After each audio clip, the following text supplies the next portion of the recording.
تو میں چند باتیں اپنے بارے میں آپ کی خدمت میں پیش کر دوں کہ مجھے مدرسے میں رہ کر 8 سال علم پڑھنے کا موقع تو نہ مل سکا۔ میرے بڑے بھائی ٹیچر تھے اسکول میں، وہ مجھے اسکول ہی لے گئے۔ گرمیوں کی چھٹیاں ہوئی، 2 مہینے میں فارغ تھا، تو میرے دل میں شوق پیدا ہوا کہ میں قرآن مجید یاد کروں۔ تو ہمارے قریب محلہ تھا مومن پورہ، تو اس کی مسجد میں ایک مدرسہ تھا، وہاں قاری غلام رسول صاحب پڑھاتے تھے بچوں کو۔ میرے بھائی نے مجھے وہاں بٹھا دیا اور الحمدللہ کہ میں نے 2 مہینوں میں 6 پارے وہاں یاد کر لیے۔ میرے استاد مجھ سے بہت خوش تھے اور وہ کہتے تھے کہ یہ بہت ذہین بچہ ہے، یہ 1 سال کے اندر اندر حفظ مکمل کر لے گا۔ اتنے میں 2 مہینے کی چھٹیاں ختم ہو گئی اور بھائی نے مجھے کہا کہ چلو اسکول چلو۔ میں نے کہا بھی صحیح کہ میں نے تو حافظ بننا ہے، مدرسے جانا ہے۔ اس نے کہا چلو چلو اسکول کا ناغہ نہیں کرنا۔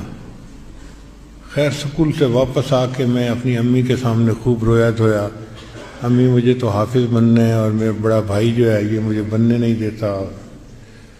تو امی نے اسے کہا کہ بیٹا جب یہ حافظ عالم بننا چاہتا ہے تو اسے کیوں نہیں بننے دیتے؟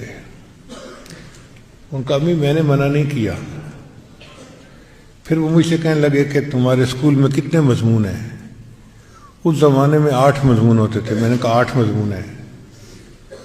تو میرے بھائی نے کہا کہ اچھا تم اپنے 9 مضمون سمجھو، 8 مضمون سکول کے ہیں جو تم نے پڑھنے ہیں اور 9واں مضمون جو ہے وہ دین کا علم ہے جو تم نے پڑھنا ہے، تو تم 9 مضمون پڑھو۔ میں نے تو نہیں روکا، میں نے کہا مجھے کون پڑھائے گا؟ کہنے لگے انتظام میں کر دوں گا۔ ہمارے شہر کے ایک بڑے مفتی تھے، ان کا نام تھا مفتی ولی اللہ، تو بھائی کے دوست تھے۔ بھائی نے ان کو کہا کہ میرے بھائی کو دین کا علم پڑھنے کا شوق ہے، تو شام کو 2 گھنٹے آپ کے پاس آ جایا کرے گا، آپ اسے پڑھانا شروع کریں۔ ان کا بہت اچھا۔ چنانچہ انہوں نے مجھے فارسی شروع کروائی پندنامہ سے، اور میں سمجھتا ہوں کہ 75% تصوف جو تھا وہ انہوں نے مجھے پندنامہ پڑھا کے سمجھا دیا تھا اس چھوٹی عمر میں۔ پھر انہوں نے مجھے گلستان پڑھائی، بوستان پڑھائی، اور پھر انہوں نے مجھے مالا بدھا میں نے پڑھائی۔ پھر اس کے بعد مجھے انہوں نے صرف ناو شروع کروائی۔ شرح میات عامل تک کی کتابیں میں نے ان سے ہی پڑھی۔ اللہ کی شان دیکھیں کہ میرا پھر یونیورسٹی میں داخلہ ہو گیا، تو میں جنگ سے لاہور چلا گیا۔ اب جب یونیورسٹی میں داخلہ مل گیا تو میرے دل میں ایک شوق تو تھا نا کہ میں نے علم پڑھنا ہے، تو میں نے سوچا کہ اگر مجھے یہاں بھی کوئی عالم مل جائیں کہ میں شام کو ان سے علم پڑھ لوں تو یہ بہت اچھا ہوگا۔ تو میں یونیورسٹی سے نکلا کہ پتہ کروں، تو مغل پورہ میں جو بالکل یونیورسٹی کے ساتھ آبادی ہے نا، اس کا نام ہے بیگم پورہ۔ کوئی مغلیہ شہزادی تھی جس نے وہاں محلہ آباد کیا تھا اور اس کے نام پر بیگم پورہ اس کو زمانے میں نام رکھا گیا تھا۔ وہاں ایک بہترین مسجد تھی اور ایک مدرسہ تھا جس کو گلگت کے علماء چلا رہے تھے، ضیاء العلوم مدرسے کا نام تھا۔ میں محتمم صاحب کے پاس گیا، میں نے انہیں کہا جی کہ میں یہاں یونیورسٹی میں طالب علم ہوں، مگر میرے دل میں شوق ہے کہ میں دین کا علم حاصل کروں، تو میں دن میں تو نہیں آ سکتا، یونیورسٹی میں پڑھنا ہے، شام میں 2 گھنٹے کے لیے آ جاؤں گا۔ آپ اپنے استادوں کو حکم فرمائیں کہ وہ مجھے کتابیں پڑھا دیا کریں۔ وہ تو بڑے خوش ہو گئے کہ ہمارے مدرسے میں ایک انجینئر بننے والا طالب علم آ کے پڑھے گا۔ انہوں نے استادوں کے ذمے کتابیں لگا دیں اور یوں میرے تعلیم کا سلسلہ پھر شروع ہو گیا۔ اب اس میں ایک عجیب بات یہ ہوئی کہ میں نے امتحان نہیں دیے وفاق کے۔ ایک ہمارے مفتی صاحب تھے، میں نے ایک دفعہ ان سے دبے لفظوں میں بات کی، میں نے کہا حضرت میں نے سنا ہے کہ وفاق ہوتا ہے، اس کا امتحان دیا جاتا ہے۔ اس زمانے میں وفاق کی ابتدا تھی تو اتنا مشہور نہیں تھا، عام نہیں تھا، اور اکثر بڑے بڑے علماء نے امتحان نہیں دیا ہوا تھا۔ میں نے کہا استاد جی اگر آپ اجازت دیں تو میں بھی تیاری کر کے وفاق کے امتحان دے دوں۔ تو انہوں نے مجھے کہا کہ تمہیں کاغذ چاہیے یا علم چاہیے؟ میں نے کہا کہ حضرت علم تو چاہیے ہی صحیح، اگر کاغذ ہو جائے تو سند ہو جاتی ہے۔ کہنے لگے بس تم جو یونیورسٹی کے لڑکے ہو نا، تمہارے دماغ میں دنیا ہی بیٹھی ہوتی ہے، ہم نے بھی کسی کے وفاق کے امتحان کوئی نہیں دیا ہوا، تم استاد سے پڑھو اور علم حاصل کرو۔ میں نے پھر ان کو ریکویسٹ کی کہ حضرت اگر آپ اجازت دیں تو امتحان کی تیاری کرتا ہوں، میں بھی امتحان دے دیتا ہوں۔ تو انہوں نے آگے سے مجھے پتہ کیا کہا، یہ بتاؤ جنہوں نے وفاق بنایا ہوا ہے انہوں نے کس وفاق کے تحت امتحان پاس کیا ہوا ہے؟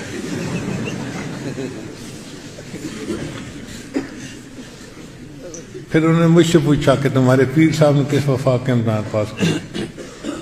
تو میرے پیر صاحب تو بڑے عالم تھے مگر انہوں نے کوئی امتحان تو ایسا نہیں پاس کیا تھا۔ تو اللہ کو منظور تھا، اسی میں شاید کوئی حکمت ہوگی۔ بہرحال امتحان تو میں نہ دے سکا، لیکن استادوں سے میں کتابیں پڑھتا رہا اور الحمدللہ ساری کتابیں اللہ نے استادوں سے پڑھنے کی توفیق دے دی۔ بخاری شریف جو تھی وہ ہمارے ایک عالم تھے مولانا محمد جعفر صاحب، وہ حافظ القرآن بھی تھے اور حافظ الحدیث بھی تھے، پوری بخاری شریف کے حافظ، ہمارے ہاں پڑھاتے بھی رہے ہیں شعبہ حفظ بخاری میں، من الابتداء الی الانتہاء متن و روایہ کلو۔ تو ان سے میں نے پڑھی۔ ویسے میرے استاد جو ہے نا زندگی کے، وہ ہیں ہمارے شیخ الحدیث حضرت مولانا حبیب اللہ صاحب دامت برکاتہم، وہ ہمارے شیخ الحدیث بھی ہیں، میرے اور میرے بچوں کے استاد بھی ہیں۔ میں کہیں بھی دنیا میں ہوتا ہوں اور کوئی مسئلہ پیش آتا ہے تو میں ان کو فوراً فون کرتا ہوں اور ان سے پوچھتا ہوں کہ استاد جی اس میں کیا کرنا ہے، وہ جو بتاتے ہیں میں اس کے مطابق کرتا ہوں۔ حتیٰ کہ کوئی نیا بیان تیار کرتا ہوں نا تو میں پہلے لکھ کے ان کو دکھاتا ہوں، وہ اس میں جو ترمیم تنسیخ کرنی ہوتی ہے وہ کر دیتے ہیں اور اس کے بعد میں بیان کرتا ہوں، مگر دل میں یہ پھر تسلی ہوتی ہے کہ جو بات میں کر رہا ہوں تو اس کو علماء کی تصدیق حاصل ہے۔ جو علماء دیوبند کی محبت تھی وہ میرے اندر ڈالی حضرت مفتی جمیل احمد تھانوی رحمۃ اللہ علیہ نے۔ وہ دارالعلوم دیوبند کے مفتی تھے،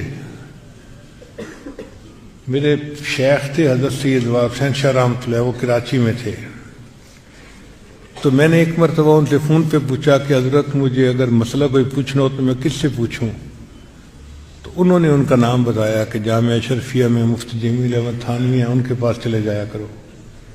میں اس وقت ایک لڑکا سا تھا، سائیکل پہ بیٹھا اور جامعہ اشرفیہ پہنچ گیا۔ اچھا، حضرت مفتی جمیل احمد صاحب تھانوی ایک جگہ کھڑے بات کر رہے تھے کسی سے، میں نے جا کے سلام کیا اور میں نے کہا کہ حضرت میں آپ سے بات کرنے کے لیے آیا ہوں۔ ان کا اچھا میں ان سے فارغ ہو کے پھر آپ سے بات کرتا ہوں، وہاں بیٹھ جاؤ۔ تو میں بیٹھ گیا، وہ ان سے بات کر کے آئے، اب مجھے کہنے لگے کہ دیکھو میرے پاس 5 منٹ ہیں، اب اس 5 منٹ میں جو پوچھنا ہے پوچھ لو، نہ اپنا وقت ضائع کرو نہ میرا وقت ضائع کرو۔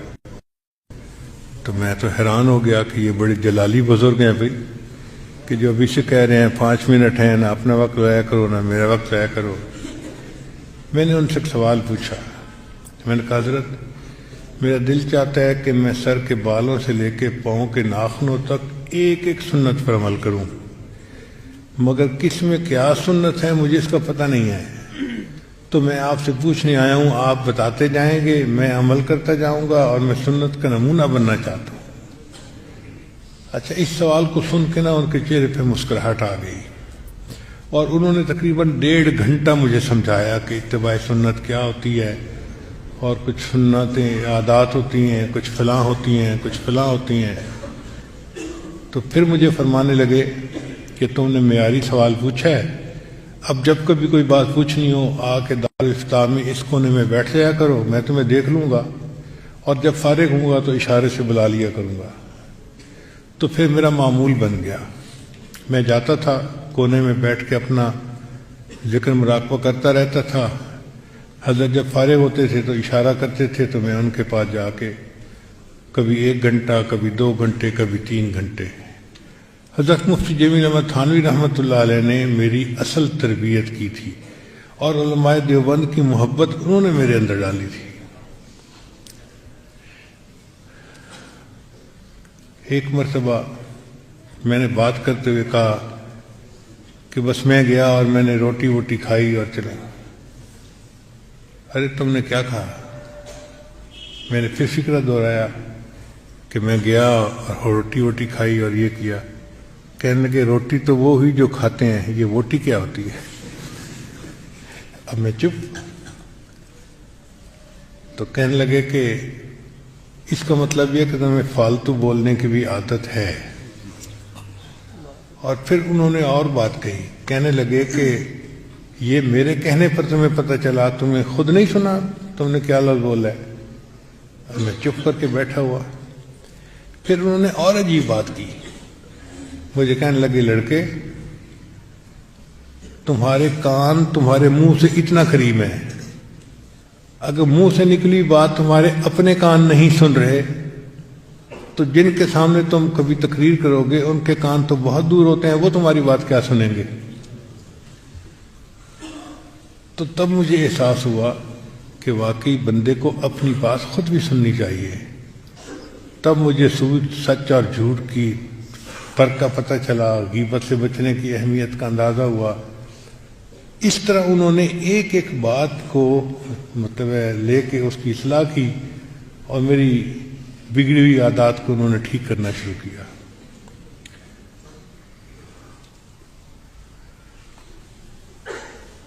حدیث کی سند کو عالی کرنے کے لیے اللہ نے مجھے چند مواقع عطا فرمائے جو اللہ تعالیٰ کا احسان ہے۔ ایک موقع تو مجھے ملا جب میں نے 2011 ہے شاید یا کیا، دارالعلوم دیوبند میری حاضری ہوئی، تو وہاں پر حضرت مولانا محمد سالم قاسمی رحمۃ اللہ علیہ، جو حضرت قاری محمد طیب رحمۃ اللہ کے فرزند ارجمند تھے اور دارالعلوم دیوبند کے وہ محتمم تھے، بعد میں انہوں نے اپنا الگ دارالعلوم دیوبند وقف نام سے مدرسہ بنا لیا۔ تو انہوں نے گھر دعوت دی، میں اپنے بچوں کو ساتھ لے کے گیا تھا، حبیب اللہ سیف اللہ کو۔ ہم نے کھانا کھایا تو مجھے فرمان لگے پیر صاحب ادھر آئے۔ اللہ کی عجیب شان ہے کہ دیوبند کے جتنے بھی حضرات ہیں وہ اس عاجز کو پیر صاحب کے نام سے پکارتے ہیں اور پہچان رکھتے ہیں۔ کوئی بھی جا کے کہتے ہیں پیر صاحب نے یہ کہا تو وہ فوراً سمجھ لیتے ہیں کہ یہی بندہ ہوگا۔ تو مجھے فرمان لگے پیر صاحب ادھر آئے۔ میں اٹھا ان کے پیچھے، وہ مجھے اپنے گھر کے کمرے میں لے گئے، کہنے لگے اس چارپائی پہ بیٹھ جائیں۔ میں بیٹھ گیا۔ پیر صاحب آپ کو پتہ ہے میں نے آپ کو یہاں کیوں بٹھایا ہے؟ تو میں نے آگے مذاق میں جواب دیا، میں نے کہا حضرت میں ان پیروں میں سے نہیں ہوں جن کی بلیاں بھی علم غیب جانتی ہیں، تو مجھے تو کچھ پتہ نہیں ہے۔ تو کہنے لگے کہ میں نے آپ کو اس لیے یہاں بٹھایا ہے کہ یہ کمرہ ہے حضرت مولانا قاسم نانوتوی رحمۃ اللہ علیہ کا، اور یہ چارپائی ان کی چارپائی ہے۔ تو میں آپ کو حدیث کی اجازت دینا چاہتا تھا، مگر میں نے سوچا کہ اس چارپائی پر بٹھا کر میں آپ کو حدیث کی اجازت دوں۔ تو انہوں نے حدیث کی اجازت دی۔ ان کی سند چونکہ عالی تھی تو ہمیں اللہ تعالیٰ نے ایک موقع دے دیا سند کو عالی کرنے کا۔ ایک دوسرا موقع بھی عجیب بنا۔ حج کے بعد کا وقت تھا، عصر کی نماز میں نے حرم شریف میں ادا کی، تو میں نے دیکھا کہ بہت پتلے دبلے سے بزرگ ہیں، بہت ہی ہڈیوں کا ڈھانچہ۔ تو ان کے گرد آ کے کچھ طلباء نے بیٹھنا شروع کر دیا۔ اب ان طلباء نے سرخ رومال باندھے ہوئے تھے سر پہ، اور ان کے پاس حدیث کی کتابیں تھیں۔ جو لوگ مدرسے میں پڑھتے ہیں وہ ایک نظر سے پہچان لیتے ہیں کہ یہ سکول کی کالج کی کتابیں مدرسے کی کتابیں ہیں۔ ان کے یعنی ضخامت سے اور سائز سے ہی پتہ چل جاتا ہے کہ یہ کتابیں کون سی ہیں۔ تو میں نے جب دیکھا کہ یہ سب طلباء آ کے بیٹھ رہے ہیں تو میں تھوڑا قریب ہوا۔ ان میں سے ایک طالب علم نے حدیث مبارکہ پڑھنی شروع کی باب کیف کان بدء الوحی الی رسول اللہ صلی اللہ علیہ وسلم. مجھے اندازہ ہو گیا کہ بخاری شریف کی پہلی حدیث مبارکہ پڑھی جا رہی ہے. پھر اس کے بعد ان بزرگوں نے سب طلباء کو حدیث کی اجازت دی. اب مجھے اور دل میں تجسس ہوا کہ یہ کون بزرگ ہیں جو حرم شریف کے اندر بیٹھ کے حدیث کی اجازت دے رہے ہیں. تو ایک نوجوان ان کا خادم تھا. میں نے اس خادم سے پوچھا کہ یہ کون ہے. ان کا جی یہ ہے مولانا احمد علی، ہیں انڈیا کے، مگر ان کی حدیث کی نسبت بہت عالی ہے اور ان کی زندگی یو کے میں گزری ہے اور ابھی بھی یو کے سے حج کرنے کے لیے آئے ہیں. اور یہاں کے طلباء کو جب پتہ چلا کہ ان کی حدیث کی نسبت اتنی عالی ہے تو عرب طلباء بھی ان کے پاس آ کے حدیث کی اجازت لے رہے ہیں. تو میں نے اس سے کہا کہ بھئی کیا مجھے بھی حدیث کی اجازت مل سکتی ہے؟ تو خادم پوچھتے ہیں آپ کا نام کیا ہے؟ میں نے کہا میرا نام ہے ذوالفقار احمد نقشبندی. اللہ کی شان دیکھیں جی کہ اس نے یہ نام سنا تو وہیں سے بیٹھ کے اونچا اونچا حضرت حضرت. اب مجھے بھی برا لگا کہ حرم میں اس طرح اونچا تو کوئی نہیں پکارتا کسی کو، اور کئی نمازی بیٹھے ہوئے تھے اور یہ حضرت حضرت کہہ رہا تھا. تو انہوں نے اشارے سے اس سے پوچھا کہ مسئلہ کیا ہے؟ حضرت آپ نے جو مجھے چلتے ہوئے کہا تھا نا کہ ان سے اگر کہیں ملاقات ہو جائے تو میری ملاقات کروا دینا. حضرت ذوالفقار احمد نقشبندی یہ بیٹھے ہوئے ہیں. اچھا، یہ نام سن کے وہ بزرگ کھڑے ہو گئے تو میں بھی کھڑا ہوا، قریب گیا، سلام کیا. میں نے ان کے ماتھے کا بوسہ لیا. میں نے کہا کہ حضرت اتنے طالب علموں کو آپ نے حدیث کی اجازت دی ہے، میں بھی ایک طالب علم ہوں تو مجھے بھی اجازت آپ فرما دیں. وہ فرمانے لگے کہ دیکھو، جب میں حج کے لیے چلنے لگا تھا تو اس وقت میں نے نیت کی تھی کہ اگر میری آپ سے ملاقات ہوئی تو میں آپ کے ساتھ مل کر توبہ کے کلمات پڑھوں گا. چونکہ میری نیت پہلے کی تھی اس لیے پہلے مجھے آپ توبہ کے کلمات پڑھائیں، پھر میں آپ کو حدیث کی اجازت دوں گا. چنانچہ وہیں حرم میں بیٹھ کے میں نے ان کے ساتھ مل کے توبہ کے کلمات پڑھے اور پھر انہوں نے مجھے حدیث کی اجازت عطا فرما دی. جب وہ حدیث کی اجازت لکھی ہوئی ہم نے پڑھی تو حضرت مولانا فضل الرحمان گنج مراد آبادی رحمۃ اللہ علیہ کی وساطت سے ان کی حدیث کی نسبت واقعی عالی تھی. بہت کم واسطوں سے وہ حضرت شاہ ولی اللہ سے ملتی تھی. اچھا، میں نے ان سے کوشچن بھی کیا، حضرت آپ کی جو توبہ کے کلمات مل کے پڑھنے اس کی اہمیت کیوں اتنی جتلا رہے ہیں؟ وہاں لگے قرآن پڑھا ہے؟ میں نے کہا جی پڑھا ہے. کہنے لگے اللہ تعالیٰ اپنے محبوب کے بارے میں فرماتے ہیں کہ فاستقم کما امرت، اے محبوب آپ شریعت کے اوپر بالکل سیدھے چلیے، تکلے کی طرح سیدھے رہیے. ومن تاب معک، اور جو آپ کے ساتھ مل کر توبہ طائب ہوئے وہ بھی سیدھے.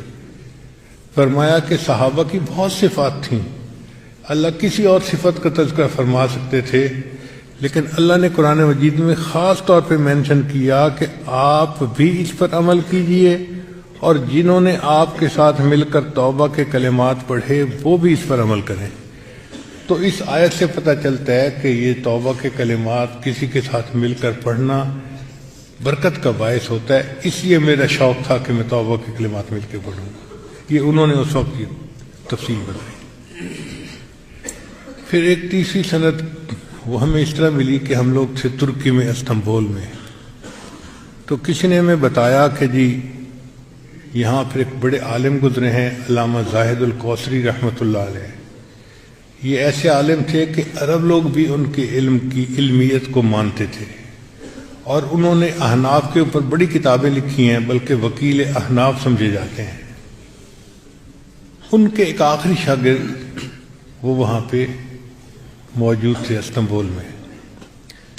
تو مجھے کسی نے کہا جی کہ ملک کے صدر نے ان کو نابغہ اثر ہستیوں میں شامل کر لیا ہے اور کہا ہے کہ ان کی جان کی حفاظت کرنا حکومت کی ذمہ داری ہے.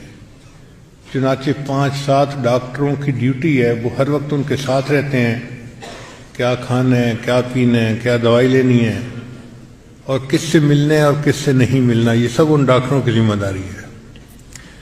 وہ روزانہ کی نمازیں تو گھر میں جماعت کے ساتھ پڑھتے ہیں، جمعے کی نماز کے لیے مسجد میں آتے ہیں. تو ہمارے دل میں شوق پیدا ہوا کہ بھئی اگر جمعہ کے دن ان کی زیارت ہو جائے تو بہت اچھا ہے۔ چنانچہ 2 دن درمیان میں تھے، ہم نے خوب نفلیں پڑھ کے اللہ سے دعا مانگی کہ اللہ ہمیں توفیق عطا فرما کہ ہم ان کی زیارت بھی کر سکیں اور ان سے حدیث کی اجازت بھی لے سکیں۔ جمعہ کے دن ہمیں پتہ چلا کہ مسجد کے قریب حکومت نے شیشے کا ایک کمرہ بنایا ہوا تھا، یعنی دیواریں شیشے کی تھیں، جہاں سے لوگ ان کو دیکھ تو سکتے تھے، ان کو مل نہیں سکتے تھے۔ 5-7 ڈاکٹر تھے ان کے ساتھ، وہ آئے، انہوں نے نماز ادا کی، تو نماز پڑھنے کے بعد میں ان کے کمرے کی طرف گیا کہ میری کوئی ان سے ملاقات ہو جائے یا بات چیت ہو جائے۔ آگے دروازے کے اوپر ڈاکٹر کھڑا تھا، اس نے مجھ سے پوچھا کہ آپ کون ہیں؟ میں نے اپنا نام بتایا اور میں نے کہا کہ میں ایک طالب علم ہوں، پاکستان سے آیا ہوں اور میں حضرت سے ملنا چاہتا ہوں۔ اس نے پاکستان کا نام سنتے ہی نا منہ بنا لیا کہ پاکستان میں تو بہت ہی ہیلتھ کنڈیشن خراب ہے، ان ہائیجینک کنڈیشن ہے، پتہ نہیں کون کون سا بیکٹیریا، کون کون سا وائرس آپ لے کے آئے ہوں گے، تو آپ کی تو اجازت ملاقات نہیں ہو سکتی۔ ایک اور ڈاکٹر بھی آ گیا۔ اب یہ 2 ڈاکٹر دروازے کے اندر کھڑے ہیں، ادھر حضرت ہیں اور یہاں میں کھڑا ہوں۔ تو اتنے میں انہوں نے اشارے سے پوچھا مجھ سے کہ آپ کون ہیں؟ تو میں نے اپنا نام بتایا کہ جی ذوالفقار احمد نقشبندی۔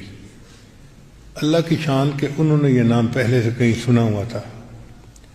تو انہوں نے ڈاکٹر کو کہا کہ بھئی اگر یہ پاکستان کے عالم ہیں تو مجھے اس سے کیوں نہیں ملنے دیتے؟